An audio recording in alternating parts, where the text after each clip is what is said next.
বিসমিল্লাহির রহমানির রহিম। প্রিয় এবং সম্মানিত শ্রোতামণ্ডলী, আসসালামু আলাইকুম। আমি এখন আপনাদের সামনে কোরআন হিফজ করলেন 70 বছরের বিদ্যা কবিতাটি পাঠ করছি। কোরআন হিফজ করলেন 70 বছরের বিদ্যা দাতব্য সংস্থা তারতিলের পরিচালনা পরিষদের চেয়ারম্যান আলী আল সুরুর সহ অন্যান্যরাও 70 বছর বয়সী হামদা আল গামিদীর এমন অর্জন উচ্ছ্বসিত। ইচ্ছা থাকলে অসম্ভবকেও সম্ভব করা যায়, বিষয়টি বের প্রমাণ করলেন সৌদি আরবের এক বৃদ্ধা। 70 বছর বয়সে পবিত্র কোরআন হিফজ করিয়াছেন তিনি। সোমবার 24 নভেম্বর 2025 আকবর 24-এর সূত্রে রাশিয়া টুডে জানায় তিনি সৌদি আরবের আল বাহা প্রদেশের বাসিন্দা।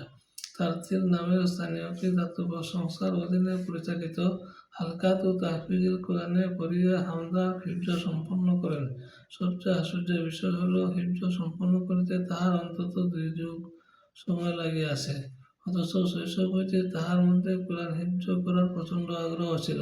কিন্তু গৃহস্থালির কাজ, বার্ধক্য, স্বাস্থ্যগত প্রতিবন্ধকতা এবং অন্যান্য কারণে কোরআন মুখস্থে তাহার এই দীর্ঘ সময় ব্যয় করিতে হইয়াছে।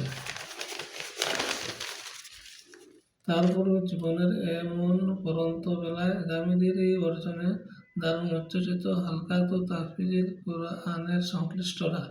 তাহার হিফজ সম্পূর্ণ উপলক্ষে তাহারা একটি অনুষ্ঠানের আয়োজন করে, যেখানে তাহাকে বিশেষভাবে সম্মানিত করা হয়।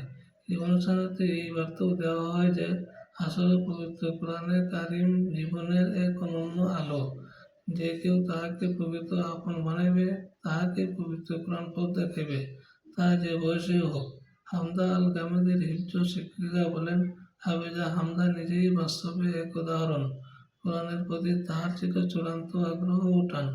এই পরন্ত বয়সেও তিনি তাহা হিফজ করিয়া অনন্য নজির স্থাপন করিলেন।